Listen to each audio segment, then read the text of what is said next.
Undi mutangabuhamya waganiriye na Andrew Wells nawe yagarutse ku nama Gatakanziga ubwo yayoboye mu mwaka w'1993 ku Gisenyi mu rugo rw'uwitwa Werarisi Banzi. Iyi nama yanitabiriwe n'abandi bantu bakomeye barimo Bagosora, Kabuga Felicien na Matayo Ngirumpatse. Mu byavuzweho ngo nuko Kabuga yongeye kwemera inkunga ye mu mafaranga afasha intera hamwe. Ngo noneho muri iyi nama Gatubwe yasezeranyije ko azaha intera hamwe inkunga y'imyambaro, ndetse inshingano zo kubinoza ziha musaza we zigira nyirazo Prote Alias Mensier Z.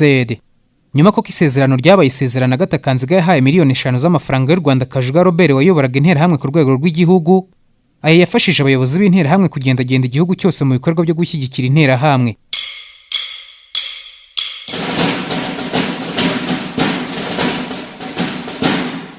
Izina rye rirazwi cyane ku buryo hari benshi bamwumvise kuva bavuka ubu bakaba bafite abuzukuru.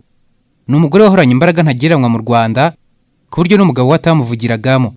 Ni umugore wahoraga yambaye ibikomo bya zahabu bishashagirana ku mubiri we, ariko nanone afite amaraso y'abantu benshi ku biganza bye. Uyu nkubwira na Gatakanziga, umugore we wahoze ari perezida w'u Rwanda Juvenal Habyarimana. Agata n'umwe mu bagore babaye hatinyitse cyane, afite ijambo rya nyuma ku bikorerwa mu gihugu hafi ya byose. Yifashishije itsinda ry'abamafia ry'akazi yayoboraga afatanyije n'umugabo we ndetse n'abasaza be muri politiki nyinshi zo kwica abantu, kunyereza umutungo w'igihugu ndetse no gutegura umugambi wo gutsemba abatutsi. Gatakanziga benshi bamugarukaho bamugaragaza mu bikorwa bye by'umwijima yakoze, ku buryo hari n'abadatinya kumushyira ku mwanya wa mbere mu basenye u Rwanda. Ariko nubwo agarukaho kenshi nanone si benshi bamuzi neza. Twe rero nk'uko dusanzwe tubigenza mu biganiro byacu, icyo tugiye gukora no kuva imuzinga amateka yihariye y'uyu mugore Gatakanziga Habyarimana kugira ngo nawe umenye neza uwo ari we. Turavuga ubuzima bwe bwite, ariko ntitunibagirwa ibikorwa bye byamuranze nk'umugore w'umukuru w'igihugu mu myaka 21 yose, kuva mu mwaka w'1973 kugeza mu mwaka w'1994. Iyi ni Intsinzi TV. Uwategura iki kiganiro mugiye kumva ni Bizimana Christian, naho ngiye ugiye kukibagezaho ni Twirike Safari.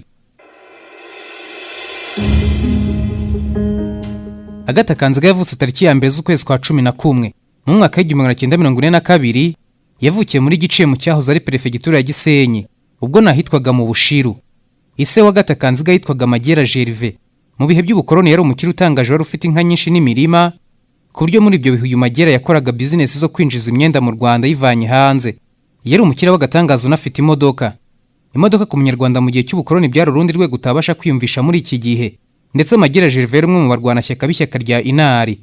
Magera Gervais ni umugabo wari warashatse abagore 3, aho yari yarabyaye abana 7 barimo abahungu 2 ndetse n'abakobwa 5.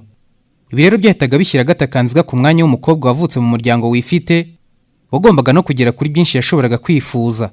Byihuse Gatakanziga yagiye ku ishuri aho yize amashuri abanza mu ishuri ribanza rya Rambura. Aza gukomereza amashuri yisumbuye mu ishuri rya Lycée Notre Dame de la Providence de Karubanda. Ariko ku makuru ya Andrew Wells mu gitabo cye Stepped in Blood, we yavuze ko nubwo yagiye kwiga atarangije amashuri ye yisumbuye, kuko mu mwaka w'1962 yahuye n'umusore wari ukirangiza mu ishuri rya gisirikare wari ufite ipeti rya Suriyetona, akaba yari afite na nimero iranga umusirikare ya 001. Uwo nta wundi utari Juvenal Habyarimana.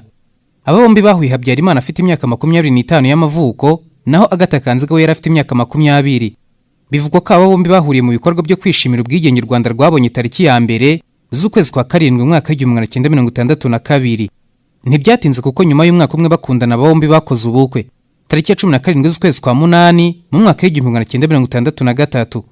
Umuryango mushya wiyorutse abana 8, aribo Jean Pierre Habyarimana, Jeanne Habyarimana, Jean Claude Habyarimana, Marie Rose Habyarimana, Leo Habyarimana, Bernard Habyarimana, Haza Jarike Habyarimana, ndetse n'umuhererezi wabo akaba n'umukobwa Marie Merci Habyarimana.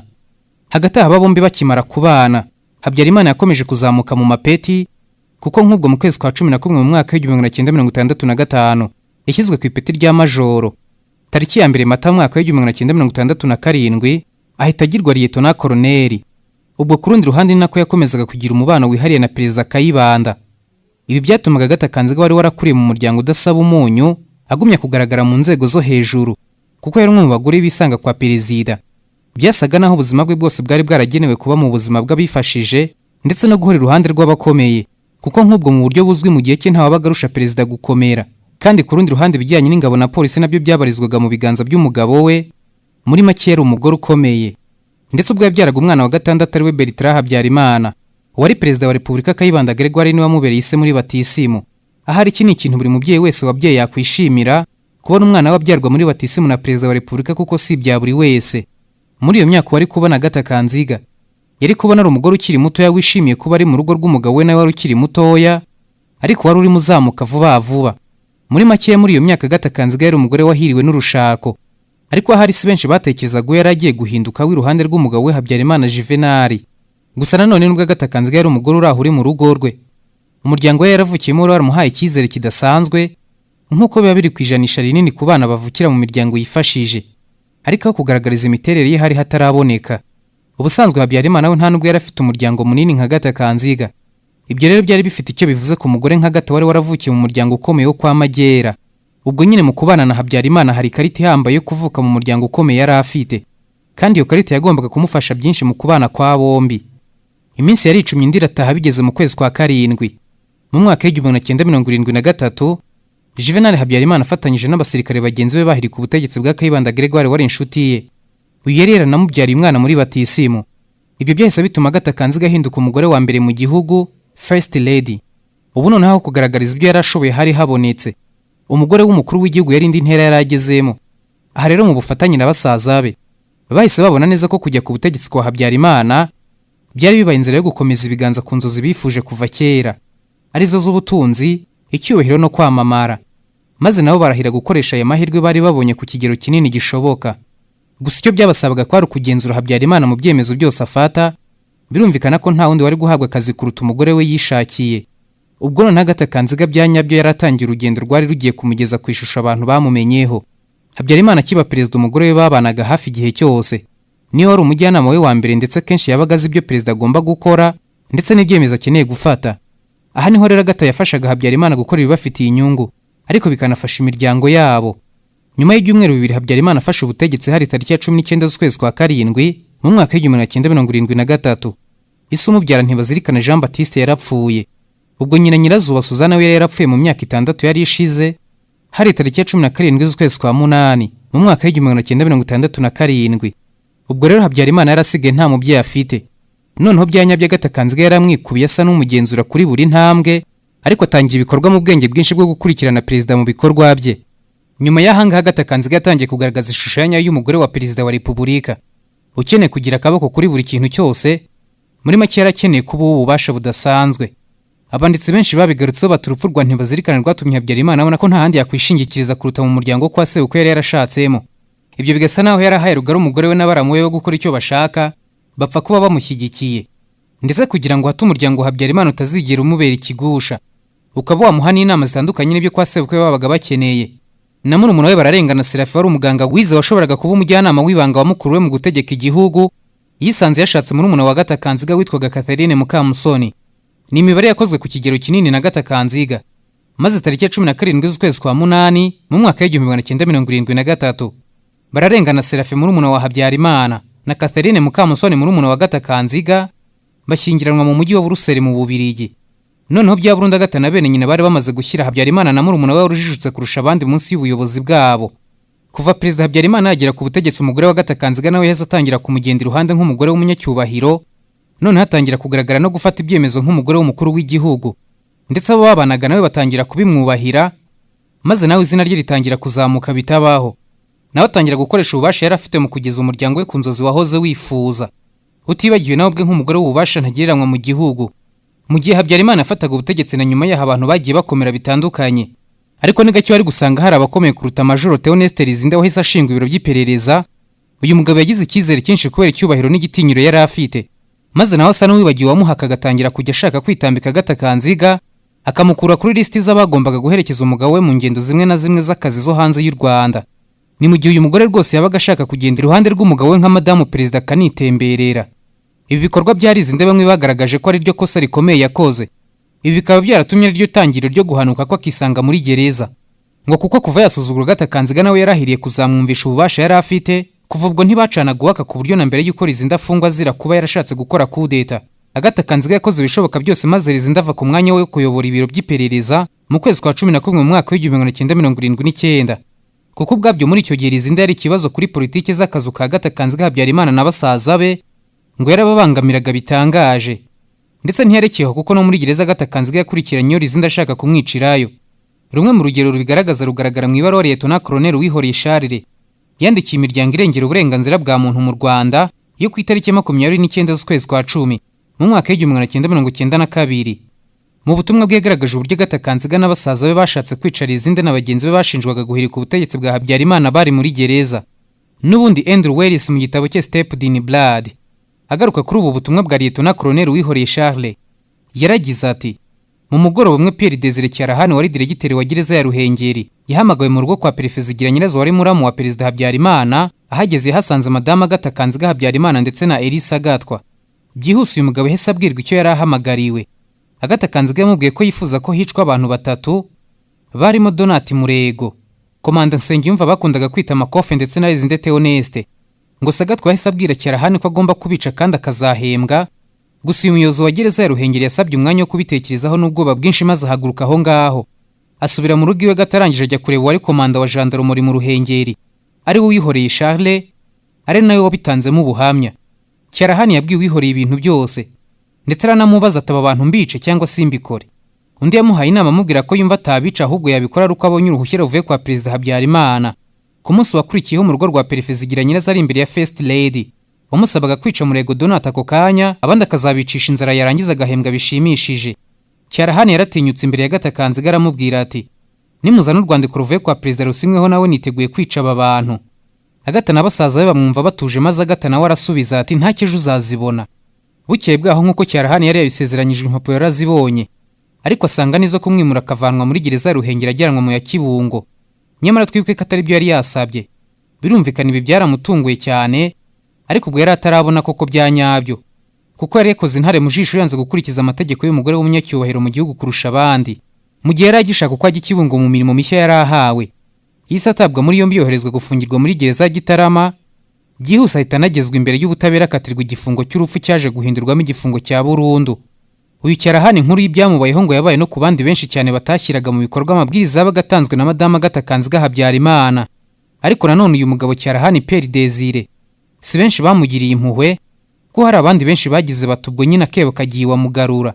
Isi irahoye rwose, kuko uyu mugabo yaragize uruhare rukomeye mu kwicurubuza abanyapolitiki bo muri Repubulika ya mbere bafungiwe muri gereza ya Ruhengeri, ndetse benshi bakahicirwa abandi bakicwa ariho bavanywe.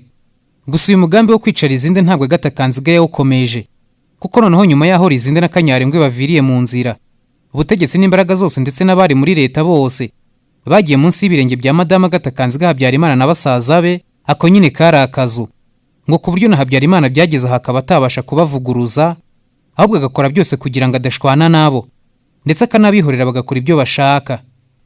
Mu myaka y'ikinyacumi cy'igihumbi 1980 Gatakanziga yazamuye urwego rw'imbaraga ruriyongera rwose, ku buryo yarushijeho gutinyika bitangaje. Nyuma yo kwimukira mu nzu kitabashwa y'i Kanombe, none Agata yabaye Agata koko, ku buryo aho mu rugo yagenzuraga buri kimwe, ndetse haranubatswe inzu y'inama z'akazu, aho ubwo ari we wabaga aziyoboye ndetse n'umugabo we. Ndetse mu byo kugenzura umugabo w'abanditsi benshi n'abashakashatsi bagaragaza ko Gatakanziga Habyarimana yakoze byinshi bibi, ku buryo abavandimwe babiri ba Habyarimana barimo umuhererezi w'iwabo wa Yezu Therese Fore na Nzabakika Ntemerane wari umupolisi wa komini bose bapfuye impfu zidasobanutse, aho byitwaga ko ari impanuka. Ngo abo bombi Agata na basaza be baba baragize uruhare mu rupfu rwabo, ngo kuko Perezida Habyarimana yajyaga aganira nabo byihariye, ngo ndetse ibyo bavuganye Gatakanziga n'umuryango we ntibabimenye. Ngo rero ubutone bw'abavandimwe be kuri Habyarimana bwo kugira ibyo baganira Agata atabizi, ngo ni ikintu atumvaga namba, kuko yashakaga ko ari ubu wa mbere kuri Perezida Habyarimana abandi bagakurikira. Yewe uretse n'abavandimwe be n'abana byaye ntibajyaga kwa Perezida uko biboneye. Madama Gatakanziga Habyarimana yari umubyeyi w'igitsure cyinshi cyane, ku buryo ngo abana bajyaga kureba se ari uko abahaye uruhushya. Ngo witwa Jarike Habyarimana wari inshuti ya se ndetse akaba na mutoya mu bahungu be bose, ngo niwe nyine yari yaremereye kumusanga uko ashaka, abandi bose bagombaga kubanza kumubaza. Bisa naho ibyo Habyarimana yabaga azi umugore we nawe yabaga abizi uko byakabaye. Ngo nubwo Perezida yahoranaga inseko ku maso ku buryo utamenya icyo atekereza, ariko inyuma ya Zarido hari umugore we w'abana 8 wari waravukiye mu rugo rudasaba umunyu, wari warihishe mu miterere y'umugabo yo kudafata icyemezo. Maze uyu mugore ahinduka ububasha ntegereranywa ndetse bw'agatangaza, maze First Lady aba First Lady koko, kugeza no gufata imyanzuro ku buzima bw'abantu. Gatakanziga byari bizwi neza ko adakunda abatutsi ku kigero kiri hejuru cyane, uretse n'ibyo yabanengaga bitangaje, ubwabyo politiki z'akazu zashinzwe nawe bw'iruhande rw'umugabo we n'abasaza be byarabigaragazaga cyane, ariko noneho nawe ku giti cye byarabigaragazaga, kuko nk'ubwo umuhungu we w'imfura Jean Pierre Habyarimana ubwo yigaga mu Bufaransa yahahuriye n'umukobwa w'umunyetiyopiyakazi wo mu muryango w'umwami wa nyuma wa Ethiopia Haile Selassie, ndetse uyu musore ashaka no kumurongora ariko Agatha Kanziga yarahakanye aratsemba burundu aramwanga rwose, ngo kuko umwana w'umukobwa w'umunyetiyopiya yagaragaraga nk'umututsikazi mu maso ya Agatha Kanziga. Si ibyo byonyine, umwana we wa kabiri ari we mukobwa we mukuru Jeanne Habyarimana wakurikiraga Jean Pierre, nawe yakundanye n'umusore w'umututsi bidasanzwe, ndetse uyu musore aza no kumutera inda. Ibi Agatha Kanziga yabifashe nk'ishyano ryari riguye, maze mu buryo bwihuse uyu mubano wahise uhagarikwa, maze Jeanne yoherezwa mu Bufaransa bari habyarira uwo mwana, ndetse agarutse ashakirwa undi mugabo w'umuhutu wizewe kandi wakundwaga na Habyarimana n'umugore we. Agatha Kanziga Habyarimana ubwo yagarutsweho mu majwi y'abantu benshi mu mfu zibasiye bamwe mu bantu bari bazwi mu Rwanda mu mpera z'ikinyacumi cyo mu 1980, barimo Colonel Stanislas Mayuya, ndetse ngo urupfu rw'umuzungukazi Diana Fossey bakundaga kwita Nyiramacibiri wamenyekanye ku bikorwa byihariye kandi by'agatangaza byo kwita ku ngagi, wishwe tariki 26 z'ukwezi kwa 12 mu mwaka wa 1985, ngo nawe wishwe Perezida Habyarimana na Agatha babanje kubimenyeshwa, nk'uko byagarutsweho n'umwanditsi akaba n'umunyamakuru w'umwongereza ni Bwana Nick Gordon. Ngo urupfu rwa Nyiramacibiri rwagizwemo uruhare n'abategetsi bakuru b'igihugu kandi umuryango wa Perezida Habyarimana ubizi, ndetse hari n'inyandiko nyinshi zigaragaza ko rwose uwamwivuganye ari Zigira Nyirazo wari Perefe wa Ruhengeri icyo gihe, ngo kuko uyu mugore yaratangiye kubangamira bizinesi zo gushimuta ingagi akajya kuzigurisha mu mahanga, kandi nk'uko akazi ariko kagenzuraga ubukungu n'inzego zose z'igihugu, ibi byahaga Agatha n'umugabo we kugenzura byose. Ndetse mu ishusho y'agatangaza Agatha Kanziga yari umugore w'umukristo gatolika uhambaye kandi ukomeye, kuko buri cyumweru ari kumwe n'umugabo we bajyaga mu misa kuri paruwasi ya Saint Michel. Ndetse mu mwaka wa 1982 nyuma y'aho ikibo hari hamaze kubera amabonekerwa, uyu mugore wa Perezida Habyarimana yari hasuye mu ishusho y'umugore w'umunyarwandakazi usenga bidasanzwe, yakirwa nka nyina w'igihugu. Nyamara ikarita yo kugaragara nk'umukristo we n'umugabo we bayikoresheje muri politiki zabo zihariye bategetse mu Rwanda mu myaka irenga 20, bituma babona benshi babashyigikiye kugeza no mu mugambi wa jenoside yakorewe Abatutsi, ndetse no mu buhungiro barakomeza baba iruhande rwabo. Kugeza n'uyu munsi baracyaharanira ko amazina ya Agatha Kanziga na bagenzi be bashenye u Rwanda agumya yera nta cyasha afite. Kuri iyi ngingo abazi imbere y'abandi bose bashyigikiye politiki za Habyarimana na MRND hafi ubuzima bwabo bwose n'abitwa IDC, International Democratique Chrétien, ni ishyaka rya gikristo ryo mu Bubiligi, iri ryo ririhariye cyane kuri iyi ngingo. Ndetse ibingibi by'uko Habyarimana n'umugore we bari abakristo b'igitangaza byahamijwe n'imwe mu mafoto y'amateka mu gihe Papa Yohani Paul wa II yasuraga u Rwanda hari mu kwezi kwa 9 mu mwaka wa 1990. Bombi mu nseko y'agatangaza bari iruhande rw'uyu munyacyubahiro bita Nyirubutungane, bigaragara ko banezerewe koko, ariko nyuma n'amateka azi neza politiki yabo ko yari iteye, ndetse nuko bategekaga u Rwanda. Tariki ya mbere z'ukwezi k'Ukwakira mu mwaka wa 1990, ingabo za RP Inkotanyi zatangije urugamba rwo kubohora igihugu. Uru rugamba rugitangira ibintu byahindutse ibindi. Noneho Agatha Kanziga Habyarimana ari kumwe n'umugabo we n'abasaza be barahinduka, maze kumugaragara mu gatsiko kabo batangira gutegura jenoside yakorewe Abatutsi mu myaka ine yakurikiyeho. Agatha Kanziga Habyarimana utarigeze ukunda Abatutsi ntiyumvaga ko ingabo ze zatakaza urugamba, ndetse ntiyumvaga uburyo yakumvikana n'Abatutsi. We kuri we bari abantu bari aho baciriritse b'abanyamahanga badafite icyo baza kumubwira. Mu buryo buzwa Agatha Kanziga Habyarimana yari umwe mu bahezanguni batari bashyigikiye imishyikirano y'amahoro ndetse n'amasezerano y'amahoro ya Arusha, ndetse ibingibi byamushwanishije n'umugabo we wasaga n'uyemera ku ruhande rumwe ku rundi akayahakana. Ibi byo kuzana diplomasi kuri iyi ngingo ntabwo Agatha Kanziga yabyumvaga, yewe ntiyanabishakaga. Agatha Kanziga ubwo yagize uruhare mu nama zateguriwemo jenoside inshuro itari imwe mu bijyanye no gutera inkunga imishinga y'interahamwe no kugerageza jenoside. Reka nanone nifashisha igitabo Steeped in Blood cyanditswe na Andrew Wells yashyize hanze mu mwaka wa 2019, yakoze byihariye ku kazu, maze turebere hamwe ishusho ya Agatha Kanziga mu itegurwa n'ishyirwa mu bikorwa rya jenoside yakorewe Abatutsi. Byagarutsweho kenshi ko mu gihe urugamba rwo kubohora igihugu rwatangiraga, leta ya Habyarimana yahise itangira ibikorwa byo kwica Abatutsi no kubafunga ibiti ibyitso by'inkotanyi. Ubwo byari bisobanuye ko intambara ari hagati ya RP Inkotanyi na FAR yari ihindutse y'amoko hagati y'Abahutu n'Abatutsi. Rimwe mu ijoro ryo mu kwa mbere mu mwaka wa 1991, mu masaha ya saa 8 z'ijoro, Perezida Habyarimana ari kumwe n'umugore wa Agatha Kanziga n'abandi bantu bo mu kazu barimo Yozefu Nzirorera n'abaperefe babiri aribo Charles Nzabagerageza, uyu yayoboraga Ruhengeri, na Kome Bizimungu wa Gisenyi, ndetse na Colonel Elisa Gatwa wari umunyamabanga wihariye wa Perezida Habyarimana, akaba na musaza wa Agatha Kanziga wari kumwe n'umupfumu wari watumiwe muri iyo nama, ngo agaragaze ko icyo bari bagiye gupanga kizaba amahoro. Ngo bose barahuye kugira ngo bapange operasiyo yo kwica umubare munini w'abatutsi muri perefegitura za Gisenyi na Ruhengeri, aho za komini zari gutoranywa n'abaperefe bari muri iyo nama. Iyo operasiyo yari ifite fagitire y'ibihumbi 110 by'amadolari y'abanyamerika, ni ukuvuga yageraga kuri miliyoni 10 z'amanyarwanda icyo gihe. N'amafaranga ari gutangwa ngo akoreshwe mu gutwara abicanyi n'intwaro zari kwifashishwa n'aba bicanyi. Ngo ariko ku bw'amahirwe make rwose iki gikorwa cyapanzwe cyaburijwemo n'igitero cyo gufungura gereza ya Ruhengeri cyagabwe n'ingabo za RP Inkotanyi mu rukerera rwa tariki ya 23 mu kwezi kwa Mutarama mu mwaka w'1991. Nubwo iki gikorwa kitakozwe ko cyari cyateganyijwe, ariko n'ubundi byarangiye mu gisa no kwihorera ingabo za leta FARC n'ubundi zisha abatutsi benshi biganjemo abagogwe kubera umujinya w'insinzwe mu gihe RP yafunguraga gereza ya Ruhengeri. Uretse iyi nama kandi Andrew Wells yagarutse ku nama zitandukanye zayobowe na Agatha Kanziga, harimo iyo yayoboreye mu rugo rwa Simbikangwa i Remera mu kwa mbere hari mu mwaka w'1991.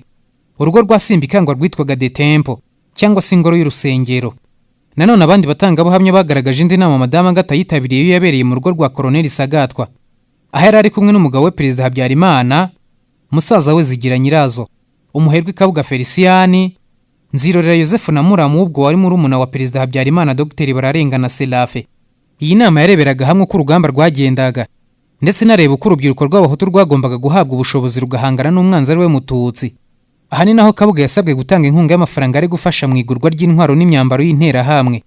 Undi mutangabuhamya waganiriye na Andrew Wells nawe yagarutse ku nama Agatha Kanziga ubwo yayoboye mu mwaka w'1993 ku Gisenyi mu rugo rw'uwitwa Werarisi Banzi. Iyi nama yanitabiriwe n'abandi bantu bakomeye barimo Bagosora, Kabuga Feliciani na Matayo Ngirumpatse. Mu byavuzweho ngo nuko Kabuga yongeye kwemera inkunga ye mu mafaranga afasha interahamwe. Ngo noneho muri iyi nama Agatha ubwo yasezeranyije ko azaha interahamwe inkunga y'imyambaro ndetse inshingano zo kubinoza ziha musaza we Zigira Nyirazo Prote alias Monsieur Z. Nyuma ko isezerano ryabaye isezerano Agatha Kanziga yahaye miliyoni 5 z'amafaranga y'u Rwanda Kajuga Robert wayoboraga interahamwe ku rwego rw'igihugu. Aya yafashije abayobozi b'interahamwe kugendagenda igihugu cyose mu bikorwa byo gushyigikira interahamwe. Ntabwo inama zo gutegura umugambi wa jenoside no kuwushyigikira biciye mu nama zitandukanye byahagarariyeho kuri Agatha Kanziga, kuko nk'ubwo tariki ya 27 Gashyantare mu mwaka w'1994 muri hoteli ya Perezida Habyarimana ya Rebero Horizon yari ku musozi yitiriwe wa Rebero, habereye inama yari igamije gukusanya amafaranga yo gufasha interahamwe. Ku isaha ya 9 z'umugoroba kuri uwo munsi Perezida Habyarimana yifubitse ikote rye rya kaki. Iruhande rwe hari Madame Agatha Kanziga, maze bageze kuri iyi hoteli Joseph Nzirorera wari wateguye igikorwa atangira ashimira Perezida ko we yemeye kwifatanya nabo. Iyi nama yari yanitabiriwe n'abantu batandukanye barimo Pasiteri Musabe wari murumuna wa Bagosora, Michel Bagaragaza wategekaga inganda z'icyayi. Muri iyi gahunda yo gukusanya amafaranga habonetse agera kuri miliyoni 3 ako kanya, ndetse uyu muhango usozwa n'indirimbo za Bikindi. Uretse n'ibyo mu gihe cy'itangira ry'umutwe w'interahamwe, Madame Agatha Kanziga Habyarimana ubwo yatumiraga insoresore za MRND, ariko zari zitarakomera ngo zihinduke interahamwe isi yamenye, maze agahurira nazo muri hoteli Urugwiro akaziha amabwiriza. Uyu rwose bidasubirwaho yagize uruhare rukomeye mu kurema umutwe w'interahamwe, ibyo ntibishidikanywaho. Ndetse ubwo Agatha Kanziga yatumiraga bamwe mu bayobozi bazo mu rugo kwa Perezida Habyarimana akaganira nabo. Uretse kwinjira muri politiki n'imitegekere y'igihugu mu rugo rwa Perezida Habyarimana naho hari hihariye ukwaho. Ubundi Agatha Kanziga na Perezida Habyarimana couple yabo kenshi yagaragaraga nk'iyishimye, ndetse rwose kenshi cyane yajyaga gusenga buri cyumweru kuri Saint Michel. Ariko imyaka yose basaga naho hari ibyo bari baragiye bahisha ku buryo ntawe ari kubamenya. Ariko kuva mu mwaka w'1990 kutumvikana kwabo kwafashe indi ntera, ndetse biranarenga cyane, maze hagati y'uyu muryango w'abantu bari bakomeye kurusha abandi mu Rwanda, urukundo bahoranye rutangira kuzamo urwikekwe, maze kenshi wari inshuti y'umuryango wabo Musenyeri Vincent Nsengiyumva akajya agerageza guhuza aba bantu bombi mu gihe babaga bashwanye, ngo ndetse yewe niyo Agatha Kanziga yahukanaga ajyaga kwibera kwa Musenyeri Vincent Nsengiyumva. Bidasanzwe muri iyi myaka yo kuva mu mwaka w'1990, Perezida Habyarimana atangiye kugaragaza ko yararambiye ibyemezo byafatwaga n'umugore wafatanyije na basaza be, bigakorwa Perezida Habyarimana atabizi cyangwa se atabimenyeshejwe. Ubwo rero kutumvikana kwabo kwatangiye gufata indi ntera ikomeye. Andrew Wells yandika kuri iyi ngingo yagaragaje ko rimwe Perezida Habyarimana yageze kujya kuri hoteli y'umuryango we yari iri ku musozi wa Rebero, ngo ahageze umugore wategeka abarinzi kutamwemerera kwinjira burundu. Neza Perezida arumirwa asubira mu modoka yasubira iyo yaturutse.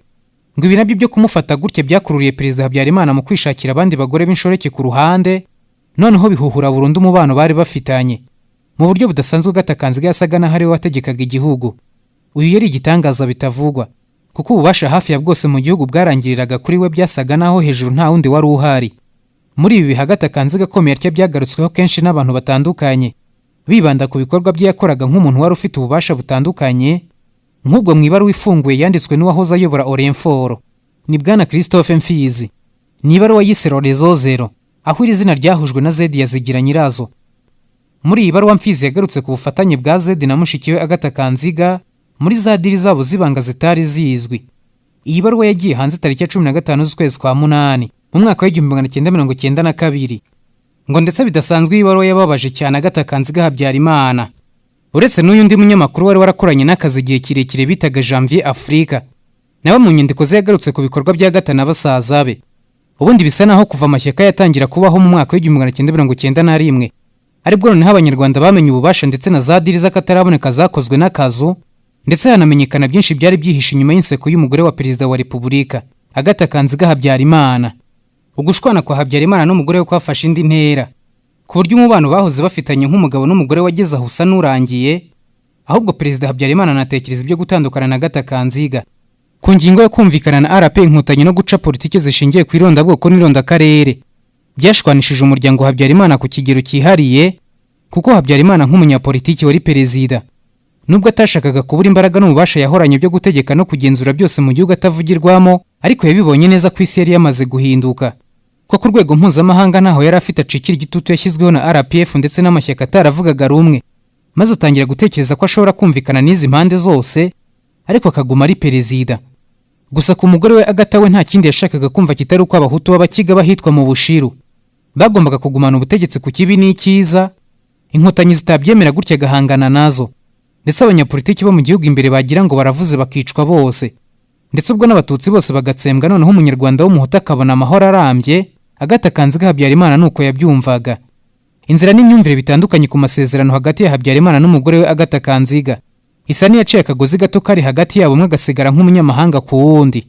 Ibi bitekerezo bya Agatha ni nabyo yarahuje na benshi mu kazu, barimo Ngirumpatse na Nzirorera baje kuyobora MRND mu gihe cya Jenoside, ndetse n'abasirikare bakuru nka Colonel Theoneste Bagosora, Lieutenant Colonel Nsengiyumva na Tore n'abandi batandukanye. Ariko noneho byose byahuhutseho amasezerano Habyarimana yemeye kuyashyiraho umukono, ku buryo na nyuma yaho yewe no kugeza mu mwaka wa 1994 Habyarimana n'umugore wa Agatha Kanziga uretse ku izina ngo naho ubundi rwose ntibari bagihuje habe na gake, bari baramaze kubyara nabo nta kindi cyari kikibahuza. Ibi byose byatumye perezida Habyarimana ahinduka nk'umuntu wataye umutwe wari ufite ihungabana ridasanzwe, kuko umugore we yishakiye yari yaramaze kumutera umugongo hafi muri byose, ngo kuko nubwo yakomezaga kwitabira karasisi ka gisirikare ndetse akajya no mu misa, ariko yagaragaraga nk'umuntu unaniwe ufite ishavu kandi washobewe ku buryo ngo no mu rugo rwose wataragifite n'ijambo. Andrew Wells yagarutse ku buryo rimwe mu kwezi kwa mbere mu mwaka wa 1994 perezida Habyarimana yatumiye abayobozi b'interahamwe ku rwego rw'igihugu. Ubwo ni perezida wazo Kajuga Robert na ba vice perezida babiri George Rutaganda na Phineas Ruhumuriza, bari kumwe n'umunyamabanga ndetse n'umubitsi hiyongereyeho n'umuherwe Kabuga Felician kugira ngo aganire nabo.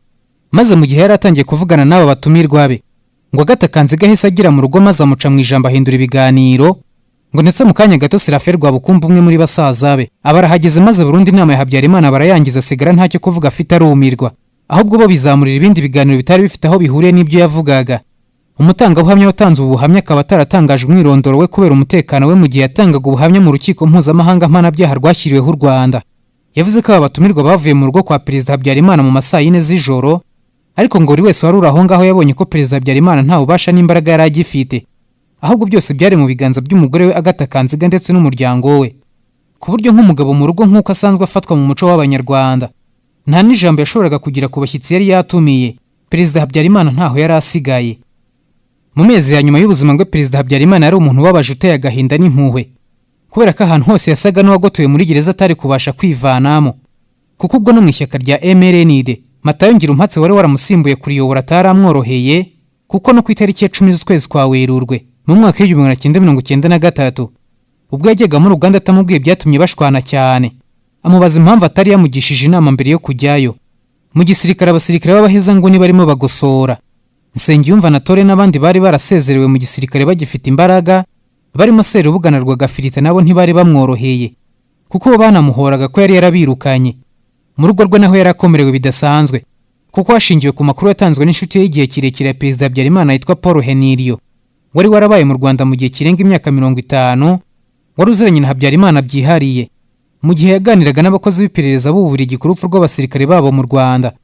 Uyu Paul Henry yavuze ko muri icyo gihe cy'amezi abanza y'1994 Perezida Habyarimana yari yarahagaritse kurya iwe mu rugo ku byo kurya byabaga byatetswe n'umugore we, ahubwo yari yarashatse umutetsi we bwite kandi wihariye wamuteguriraga ifunguro rye.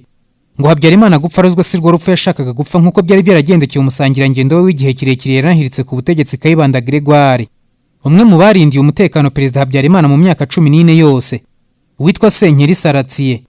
Mu buhamya bwe yabigarutseho ati kuva intambara yo mu mwaka w'1990 yatangira, Habyarimana yakundaga gukora mu ijoro kenshi, ariko kuva mu kwa kabiri kw'igihumbi 1994 yatangiye kubaho yigunze ndetse yitaza umuryango we cyane, ku buryo yari asigaye yakirira abashyitsi be kure y'urugo rwe, aho yumvaga atekanye kandi yizeye, ku buryo nta wabimenya cyangwa se ngo amubone. Ubwo ni ubuhamya bw'umwe wamucungiraga umutekano bya hafi, noneho wanamubonye bwa nyuma tariki ya 6 z'ukwezi kwa Mata mu mwaka w'1994 ubwo yinjiraga muri Faruko 50 Dar es Salaam. Ubwo rero nabwo amakarita ye muri politiki yo gutekereza amasezerano y'amahoro ya Arusha arimo amushirana. Muri make yaramaze kunanirwa, ariko byose byarimo bimuho ntibyari kure y'uburyo yabanye n'umugore we Agatha Kanziga.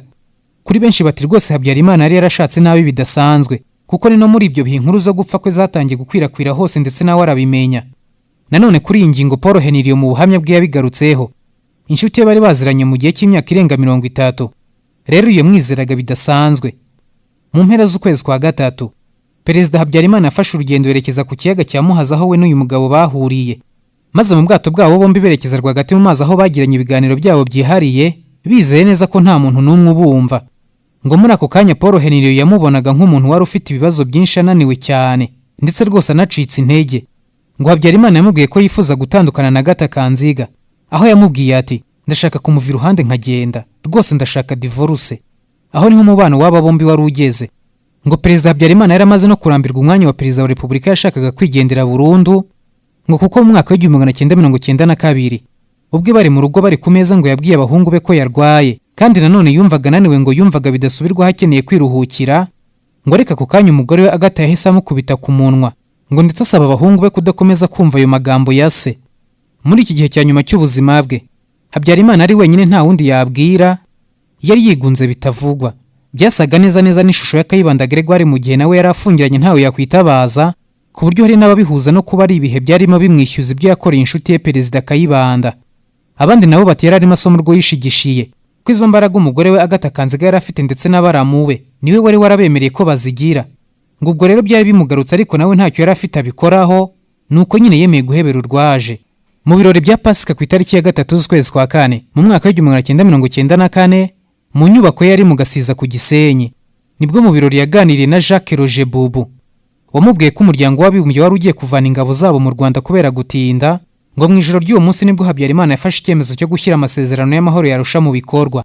Ngo ubwo yafataga icyo cyemezo bwakeye ku wa mbere tariki ya 4, amenyesha Enoch Ruhigira wari umuyobozi w'ibiro bye ko agomba gutegura imihango yo gushyiraho guverinoma y'inzibacyuho yaguye.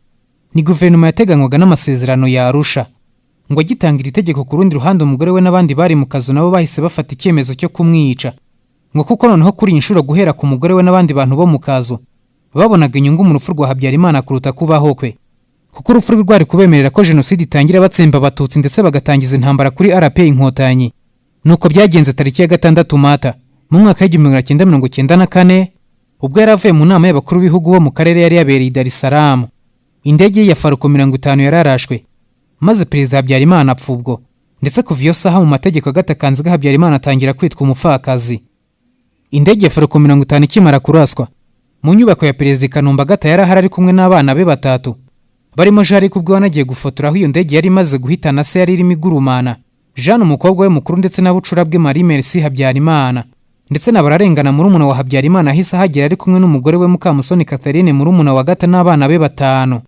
Abantu batangiye kuhagira bifuriza Agatha gukomera, ndetse na telefone zivuye imihanda yose zicicikana ziza kumwihanganisha, ariko bitandukanye n'undi mugore wese upfushije umugabo akunda. Agatha Kanziga we yarahuze cyane kuko kuri we byari bitandukanye rwose. Ibya Habyarimana wari upfuye se yari ingingo kuri we. Mu buhamya bwa Suzana Seminega wari inshuti ya Agatha kuko bari barakuranye, yagarutse ku byo yabonye amaze kugera mu rugo rwa Perezida Habyarimana, aje kwihanganisha inshuti ya kera yari imaze kugira ibyago nk'ibyo byo gupfusha umugabo. Muri ako kanya ngo ubwe yiboneye Agatha Kanziga arimo yandikisha amazina y'abanyapolitiki bagombaga kwicwa. Bari barangajwe imbere na Madamu Uwiringiyimana Agatha wari minisitiri w'intebe wishwe bukeye bwaho. Uwitwa Jean Birara mu buhamya bwe we yavuze ko Madamu Agatha Kanziga Habyarimana ari kumwe n'abashiki ba Habyarimana b'ababikira ubwo bari baramukazi be. Yasabye ko Uwiringiyimana Agatha, Randuwari Ndasingwa, Kavaruganda Joseph na Faustin Rucogoza bagomba kwicwa. Ngo buri wese wari uri muri urwo rugo azi neza ko Agatha Kanziga yavuze ko hagomba kubaho kwihorera kandi hakicwa abatutsi bose kubw'umugabo we. Muri aka kanya yasaga naho ari we wari usimbuye umugabo we ku butegetsi. Maze ubwaho uburenganzira Bagosora wari umuyobozi w'ibiro bya minisitiri w'ingabo kugumya kugenzura ibintu akamuha raporo. Nta guca ku ruhande Habyarimana amaze gupfa ubutegetsi n'ubundi bwagumye mu maboko y'akazu, kandi mu kazu nta muntu wari hejuru ya Kanziga, ibyo ni ingingo yari izwi neza. Bagosora akiva imbere ya nyirabuja muri iryo joro ni nabwo yagiye gusinya ku itangazo ryagombaga gucishwa kuri radiyo rimenyesha urupfu rwa Habyarimana ndetse no kuyobora inama yiswe y'akanama k'abasirikare kari gafite inshingano zo kuyobora igihugu nyuma y'urupfu rwa perezida Habyarimana. Agatha mu rugo yari ari kumwe n'abasaza be, bigaragazwa ko yari arimo ahabwa raporo y'uko jenoside yatangiye gukorwa, abatutsi batsembwa ndetse n'uburyo intambara yari igiye kwerekezwa kuri RP Inkotanyi kuko ingabo zayo zari muri CND zarimo ziraswaho ubutaruhuka. Bukeye bwaho tariki ya 7 z'ukwezi kwa 4 mu Rwanda hose jenoside yari yatangiye. Kwa Agatha mu rugo rwa perezida Habyarimana uyu mugore yarakomeje agenzura ibintu byose ndetse akagishwa inama ku cyajyaga gukorwa cyose. Ibi bigahita binumvikanisha uruhare rwe mu ishyirwaho rya leta y'abatabazi. Yakomeje umugambi wa jenoside wo gutsemba abatutsi kuko mu kwemezwa kwayo yagombaga kugishwa inama nuko byari bimeze. Ku rundi ruhande tariki ya 9 z'ukwezi kwa 4 mu mwaka wa 1994 igisirikare cy'Ubufaransa cyatangiye operation Amarlis yo gucyura abaturage n'abandi banyamahanga bari mu Rwanda, ndetse ngo baza nta gahunda yo gutwara abanyarwanda bari bafite. Ariko bageze mu Rwanda ku mategeko ya perezida François Mitterrand, ubwo ngo yategetse ko bagomba guhera ku mugore wa perezida Habyarimana. Nibwo ku wa 6 tariki ya 9 z'ukwezi kwa 4 mu mwaka wa 1994 Colonel Gregoire de Sequente yahise agira gusura gutunguranye mu rugo kwa perezida Habyarimana, aje kubwira Madamu Agatha Kanziga Habyarimana ko ahawe ikaze mu mujyi wa Paris. Agatha nawe yari yamaze gufata umwanzuro wo kujya mu bihugu by'uburengerazuba gufata akaruhuko, ndetse rwose yahisemo gushyira ububasha mu biganza bya Bagosora ngo amusimbure ku mwanya, ndetse na musaza we Zigira Nyirazo. Agatha Kanziga yumvaga ko ari igihe gito yazahita agaruka mu gihe igihugu cyari kuba cyamaze gutekana nta kajagari karimo. Ubwo kuri we yumvaga ko ari igihe abatutsi bazaba bashize na RP Inkotanyi yatsinzwe urugamba, muri make nta n'umwe wari kuba kimuteje ikibazo. Nyamara ntiyamenye ko ubwo bwari bwo bwa nyuma yari avuye ku butaka bw'u Rwanda, yari amaze koreka mu nyenga y'umuriro ya jenoside yo kurimbura abatutsi biturutse kuri politike z'urwango, irondabwoko n'irondakarere zimakajwe nawe ndetse n'umugabo we n'abandi basangirangendo be ba hafi bo mu kazu. Ndetse yumvaga ko kujya mu Bufaransa yari agiye gukora za diri zitandukanye mu gushaka intwaro n'ubundi bufasha bwari gutuma ingabo ze zitsinda intambara. Yumvaga ko kandi mu Bufaransa yari agiye kubona urubuga rwo kuvuga mu guhangana ku rwego rwa politiki mpuzamahanga, ndetse akanabona umwanya wo kubwira itangazamakuru mpuzamahanga ibyarimo bibera mu Rwanda mu nyungu ze bwite. Nyuma yo gusurwa na de Sequente, hahise hakurikiraho kuzinga ibyangombwa byose kandi vuba vuba kuko indege yari igiye guhita iguruka. Maze ku isaha ya 9 z'umugoroba zo ku itariki ya 9 z'ukwezi kwa 4 mu mwaka wa 1994 Agatha Kanziga ari kumwe n'abana be batatu, murumuna we Mukamusoni umugore we bararengana n'abana be 5 n'umukwe wa Alphonse Ntiriva mu nda na musaza we Serafe Rwabukumba. Buri indege yacakanyiriza 130 bajyana i Paris, ndetse bukeye bwaho abana bo muri Orphelinat na Saint Agathe yari yarashinzwe na Agatha Kanziga ngo ujye yakira abana b'abasirikare baguye ku rugamba, nabo bajyanywe n'ingabo z'Ubufaransa zari muri operation Amarlis. Maze abakozi b'abatutsi bakoraga muri Orphelinat baricwa kandi bicwa nabi. Iyicwa ry'aba bakozi ryakozwe na Madame Agatha kuko ubwo yatanga itegeko ryo kutagira ubakoraho mu gihugu cyari cyuzuye intera hamwe n'abasirikare bari bamaze kuba bicanye ruharwa. Nta n'umwe wari gutinyuka gukora kuri aba bantu kubera ububasha n'imbaraga by'akataraboneka bya Agatha Kanziga, ariko ibyo ntabyo yashakaga kuko aba bari abatutsi. Iyicwa ry'aba bakozi ryagizwe ibanga rikomeye kandi ntibyongera kugarukwaho kuko byari kwangiza isura ya Madame Agatha Kanziga Habyarimana cyangwa se First Lady Agatha Kanziga Habyarimana, ndetse n'umubikira wareraga abo bana w'Umufaransakazi yabujijwe kugira icyo avuga, ndetse ageze mu Bufaransa hahise ajyanwa ahantu hatagerwa n'umuntu uwo ari we wese. Abahacecetse ngo atazavuga uruhare rwa Agatha yiboneye muri jenoside yakorewe abatutsi by'umwihariko muri Orphelinat na Saint Agathe.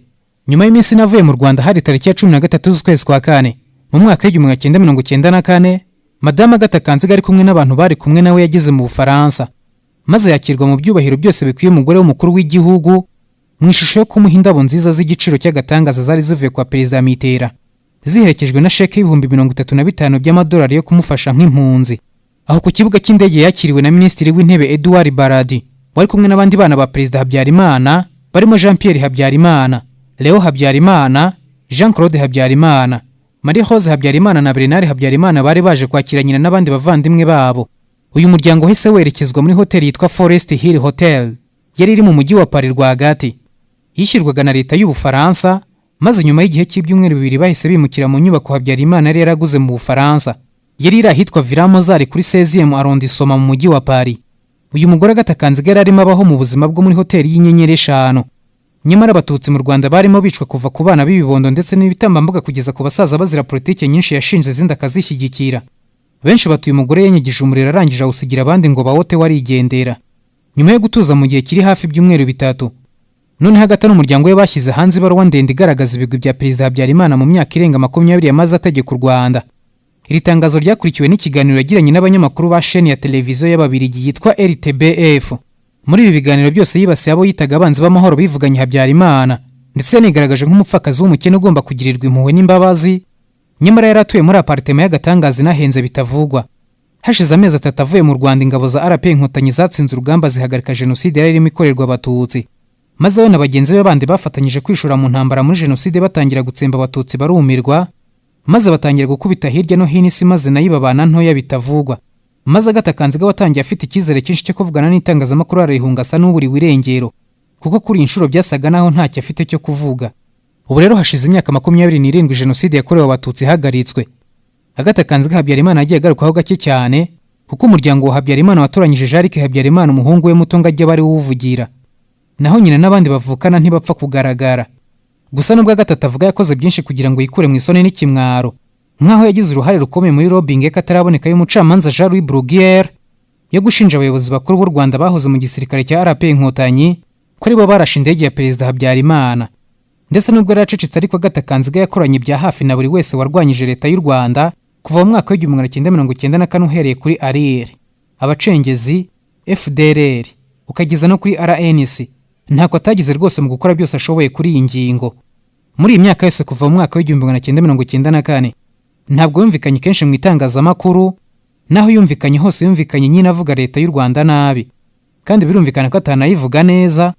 Ndetse ejo bundi ahangaha yongeye kumvikana mu kiganiro cy'uruhererekane kuri radiyo Ijwi rya Amerika avuga ku bya kudeta yakozwe n'umugabo we mu mwaka wa 1973, aho yumvikanye yitandukanya n'iyo kudeta ko ntacyo yari ayiziho, ariko abazi neza ibyo bazi ko rwose Agatha Kanziga n'umuryango we bari bazi biri gukorwa ku musaruro yagezeho kubacigatiza ubutegetsi mu myaka irenga 20.